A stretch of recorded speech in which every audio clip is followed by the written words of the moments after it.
నమస్తే welcome to special story. దేశ అభివృద్ధి గురించి చెప్పుకోవాలంటే 2014 ముందు ఆ తర్వాత అని చెప్పుకోవాల్సిందే. ప్రధానమంత్రి గతిశక్తితో దేశం రూపురేఖలే మారిపోతున్నాయి. సుదీర్ఘ టన్నెల్స్, తీగల వంతెనలు, అత్యాధునిక బ్రిడ్జ్లు చరిత్రలో కని విని ఎరుగని రీతిలో అభివృద్ధిలో పరుగులు పెడుతోంది. ప్రపంచంలోనే మూడో ఆర్థిక శక్తిగా భారత్ ఎదగడం ఎంతో దూరంలో లేదు. ఇదే ఇవాల్టి స్పెషల్ స్టోరీ. ప్రగతి పదంలో దేశాన్ని పరుగులు పెట్టించే బృహత్తర కార్యక్రమానికి ప్రధాని నరేంద్ర మోదీ శ్రీకారం చుట్టారు. దేశాన్ని రోడ్డు, రైలు, విమానం, విద్యుత్తు, ఆప్టికల్ ఫైబర్ కేబుల్ వ్యవస్థలతో అనుసంధానించేందుకు 100 లక్షల కోట్లతో ప్రతిష్టాత్మక పీఎం గతిశక్తి మాస్టర్ ప్లాన్ను 2021లో ఆవిష్కరించారు. వచ్చే 25 ఏళ్ల అభివృద్ధికి పునాది వేస్తున్నానంటూ ఎర్రకోట సాక్షిగా 2021లో ప్రకటించినట్లే చేసి చూపిస్తున్నారు. 5 ట్రిలియన్ల ఆర్థిక లక్ష్యాన్ని చేరుకునేందుకు గతిశక్తి మాస్టర్ ప్లాన్ ఎంతో ఉపకరిస్తుందని కేంద్రం విశ్వసిస్తోంది. ఏ దేశంలో అయినా ఆర్థిక ప్రగతికి బాటలు వేయడంలో మౌలిక సదుపాయాలు అత్యంత కీలక పాత్ర పోషిస్తాయి. అందుకే మన దేశం అంతర్జాతీయ అగ్రశ్రేణి ఆర్థిక వ్యవస్థగా రూపొందాలంటే నాణ్యమైన మౌలిక సదుపాయాలే ప్రధానం. నరేంద్ర మోడీ నాయకత్వంలోని ఎన్డీఏ సర్కార్ దార్శనిక దృక్పథంతో అభివృద్ధికి పెద్దపీట వేస్తోంది. కాశ్మీర్ నుంచి కన్యాకుమారి చివరి అంచుదాకా జాతీయ రహదారులు నిర్మిస్తోంది. కీలక లోపాలను సరిదిద్దుతామని మోడీ ప్రకటిస్తే జనం నమ్మలేదు. కళ్ల ఎదుట పనులు కనిపించాలి, పనుల్లో వేగం ఉండాలి అంటూ జనాకాంక్షలకు అనుగుణంగా 11 ఏళ్లుగా ప్రధాని మోడీ పనిచేస్తున్నారు. మౌలిక సదుపాయాల కల్పనకు పెద్దపీట వేస్తున్నారు. వచ్చే 25 ఏళ్ల అభివృద్ధికి పునాది వేస్తున్నామంటూ ప్రధానమంత్రి నరేంద్ర మోడీ పీఎం గతిశక్తిని ఆవిష్కరించారు. 100 లక్షల కోట్ల రూపాయలతో బృహత్ ప్రణాళికలో సంస్కరణలు చేపడుతోంది. సుస్థిరాభివృద్ధికి మౌలిక వస్తుల కల్పన తప్పనిసరి అన్న సిద్ధాంతం ప్రపంచవ్యాప్తంగా నిరూపితమైందే. అయితే ప్రభుత్వ పని అనే మాట వినిపిస్తే చాలు నాణ్యతాలోపం, ఏళ్ల తరబడి సాగతీత, ప్రజాధనం వృధా వంటి ప్రతికూల ఆలోచనలే ప్రజల మనసులో మొదలవుతూ ఉంటాయి. ప్రజాధనాన్ని వృధా చేయకూడదన్న భావన గత ప్రభుత్వాల్లో కొరవడింది. ఫలితంగా సర్కారీ పథకాల అమల్లో ఉదాసీనత కనిపించేది. అలాంటి పరిస్థితులు ఉన్నంతకాలం దేశ ప్రగతి సాధ్యం కాదు. మోడీ నాయకత్వంలోని ఎన్డీఏ సర్కార్ ఆ జాఢ్యాలను వదిలి ముందుకు సాగుతోంది. దేశ పురోగతి కోసం పరిశ్రమిస్తోంది. ప్రాజెక్టులను సరైన సమయంలో పూర్తి చేసే సంస్కృతిని తీసుకొచ్చారు ప్రధాని మోడీ. మౌలిక వస్తుల ప్రాజెక్టుల విషయంలో తగిన ప్రణాళికలు కొరవడడంతో గతంలో ఎన్నో అడ్డంకులు ఎదురయ్యేవి. రైల్వే, రోడ్డు రవాణా, టెలికాం, గ్యాస్, నెట్వర్క్ విభాగాలు ఎవరికి వారు సొంత ప్రణాళికలను అమలు చేసుకుంటూ పోయేవారు. చేసిన పనినే మళ్లీ చేయాల్సిన పరిస్థితులు తలెత్తేవి. సమయం, డబ్బు వృధా అయ్యేది. దశాబ్దాలుగా నిలిచిపోయిన ప్రాజెక్టు పనులను మోడీ బాధ్యతలు చేపట్టాక అన్ని విభాగాలు, శాఖలను ఏకతాటిపైకి తీసుకొచ్చారు. ఫలితంగా ప్రస్తుతం చాలా ప్రాజెక్టులు పూర్తవుతున్నాయి. మౌలిక వస్తువులకు సంబంధించిన అన్ని ప్రాజెక్టులను పీఎం గతిశక్తి మాస్టర్ ప్లాన్తో అనుసంధానించారు. ఒక శాఖ చేసే పనిని మరో శాఖ తెలుసుకునేలా సాంకేతిక వేదిక తయారు చేశారు. దీనివల్ల ప్రభుత్వ ప్రణాళికల అమలు వేగం పుంజుకుంటుంది. డబ్బు, సమయం ఆదా అవుతాయి. ప్రాజెక్టులు తక్కువ ఖర్చుతో సరైన సమయంలో పూర్తయ్యేందుకు పీఎం గతిశక్తి దోహదపడుతుంది. వర్తమాన, భవిష్యత్ తరాలకు అవసరమైన 21వ శతాబ్దపు భారత నిర్మాణానికి ఇది ఓ కొత్త శక్తిని అందిస్తుంది.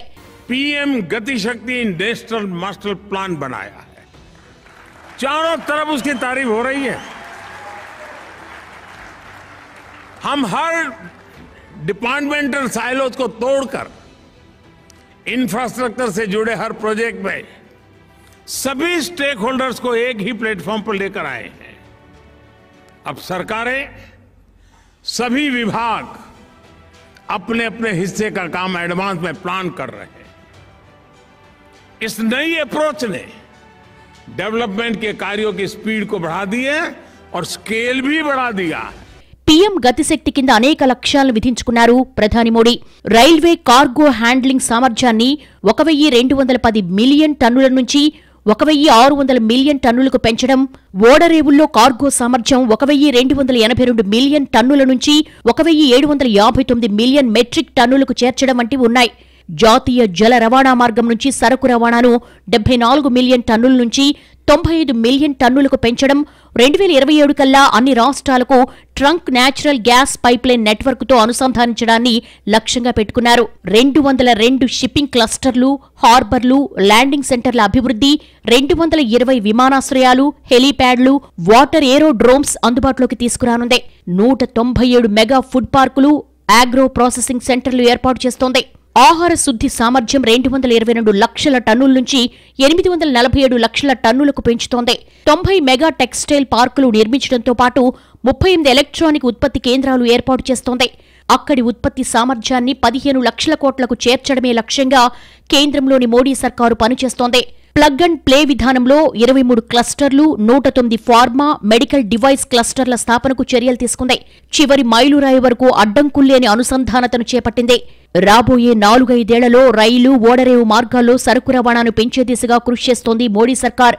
ప్రస్తుతం దేశంలో ఉత్పత్తి కేంద్రాల నుంచి ఓడరేవులు, విమానాశ్రయాలకు అనుసంధానం కొరవడింది. ఫలితంగా రవాణా ఖర్చులు అధికమై ఉత్పత్తి వ్యయం పెరిగిపోతోంది. దేశంలో లాజిస్టిక్ ఖర్చు జీడీపీలో 13% మేర ఉంది.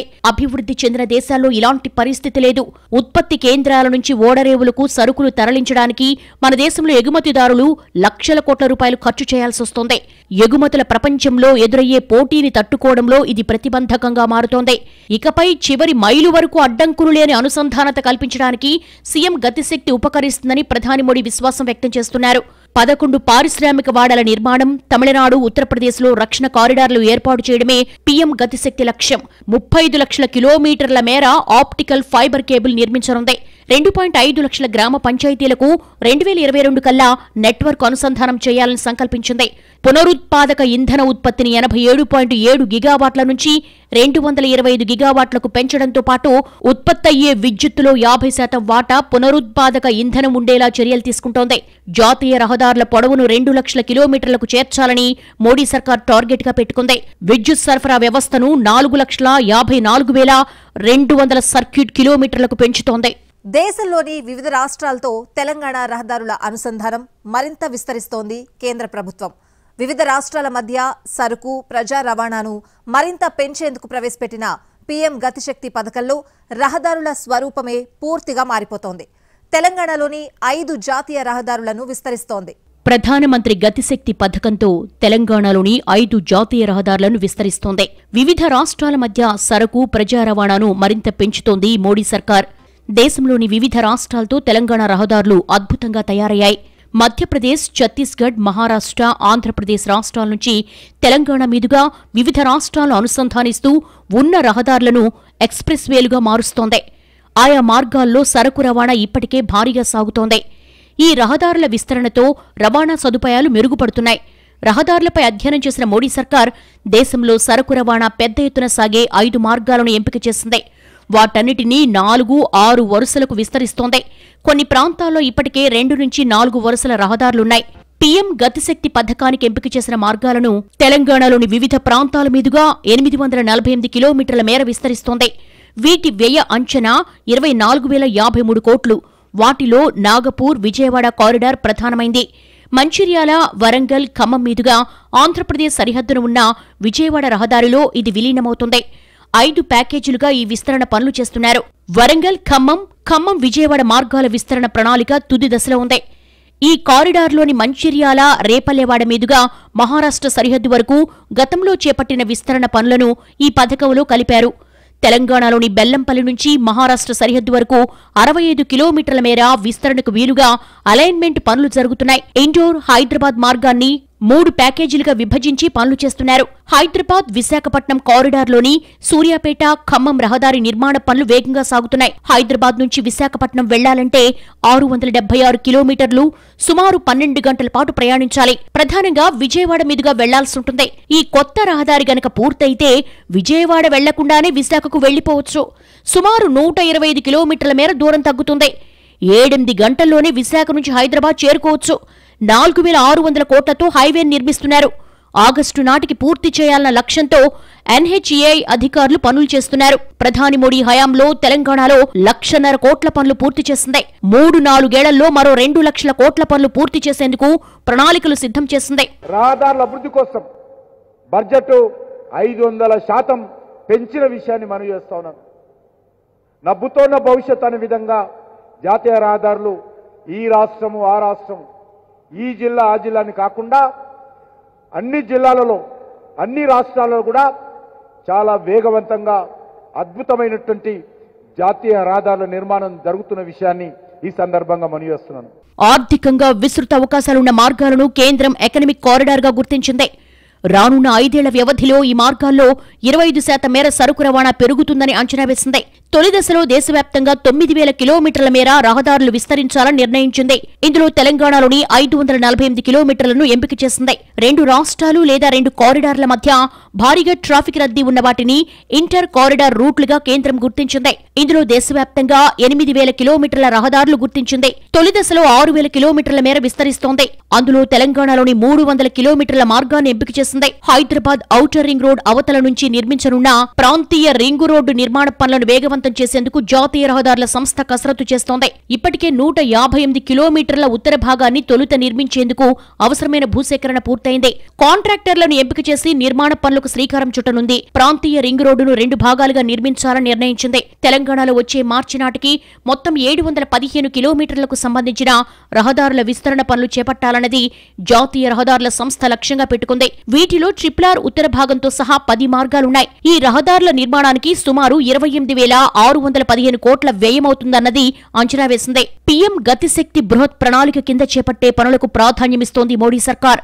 రాష్ట్రాలకు చెందిన ప్రభుత్వ రంగ సంస్థల ప్రైవేటీకరణ, పెట్టుబడుల ఉపసంహరణ, ఆస్తుల నగదీకరణను ప్రోత్సహించేందుకు ప్రత్యేక సాయంగా మరో 5,000 కోట్లను వడ్డీ లేని రుణాలుగా కేంద్రమిస్తోంది.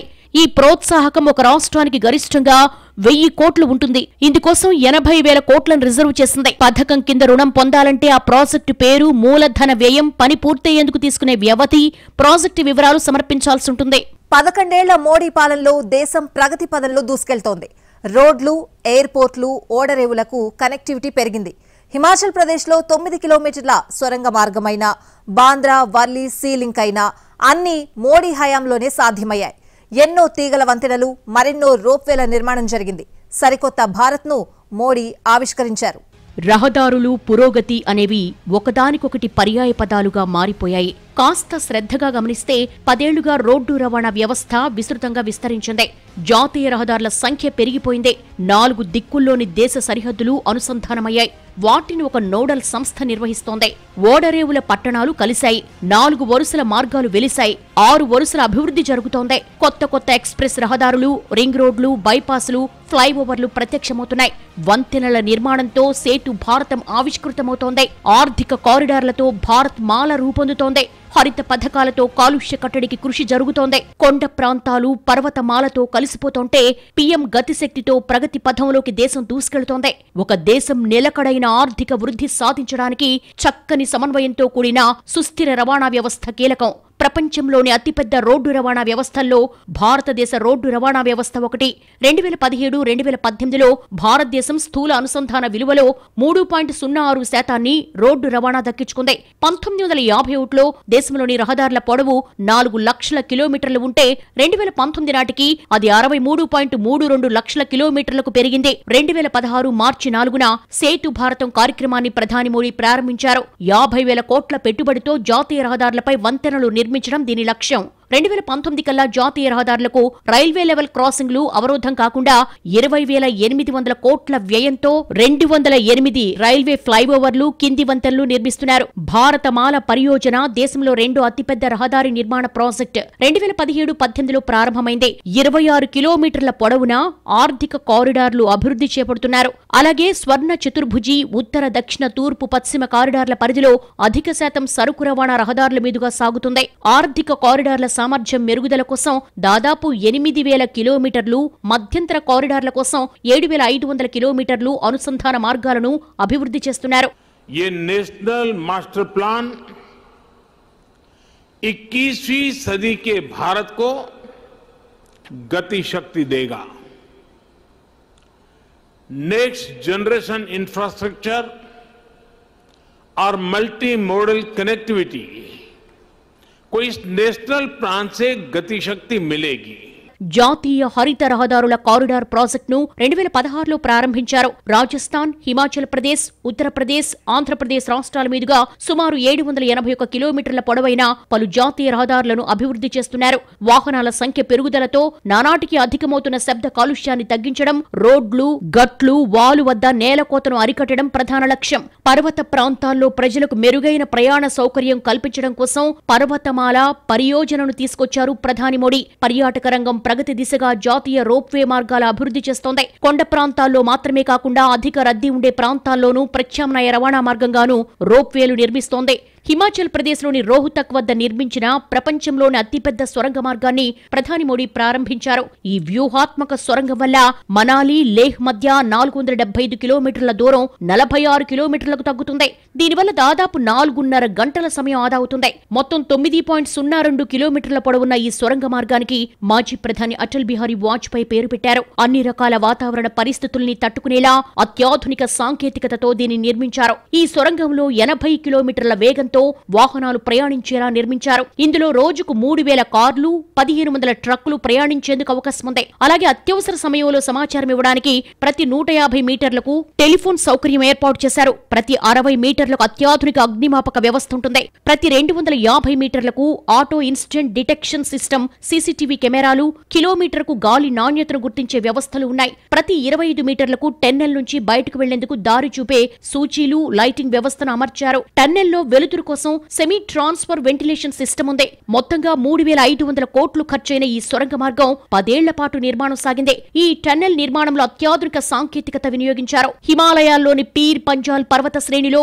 3000 మీటర్లు అంటే సముద్ర మట్టానికి 10,000 అడుగుల ఎత్తులో టన్నెల్ను నిర్మించారు. ఈ సొరంగ మార్గం దక్షిణ ద్వారం మనాలికి 25 కిలోమీటర్ల దూరంలో ఉండగా, ఉత్తర ద్వారం లాహౌల్ లోయలోని తెలింగ్ గ్రామం వద్ద ఉంది. గుజరాత్ లో సుదర్శన సేతు, కోల్కతా, హౌరా నగరాలను కలుపుతూ విద్యాసాగర్ సేతు, ఉత్తర గోవా, దక్షిణ గోవాలను కలుపుతూ మనోహర్ సేతు, జమ్మూ కాశ్మీర్లోని బషోలి, దునేరా ప్రాంతాలను కలుపుతూ అటల్ సేతు, రాజస్థాన్లోని చంబల్ నదిపై కోట చంబల్ బ్రిడ్జ్, ప్రయాగ్రాజ్, నైనీ ప్రాంతాలను కలుపుతూ న్యూ యమునా తీగల వంతెనలు మోడీ హయాంలోనే పూర్తయ్యాయి. అరేబియా సముద్రంపై బాంద్రా, వర్లీని అనుసంధానం చేస్తూ 5.6 కిలోమీటర్ల బ్రిడ్జిను అందుబాటులోకి తీసుకొచ్చింది.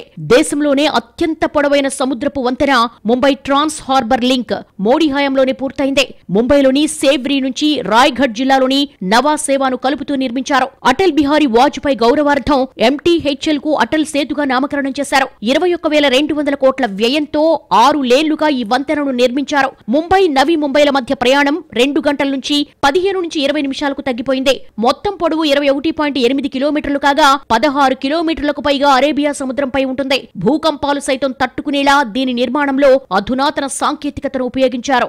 పోర్టులు, ఎయిర్పోర్టులు, కారిడార్ల స్వరూపమే మారిపోతోంది. ప్రాంతాల మధ్య కనెక్టివిటీ పెరగడంతో రవాణా సులభతరంగా మారింది. పీఎం గతిశక్తి భారత శక్తినే పూర్తిగా మార్చేస్తోంది అనడంలో ఎలాంటి సందేహం లేదు. ఇది ఇవాల్టి స్పెషల్ స్టోరీ. నమస్తే.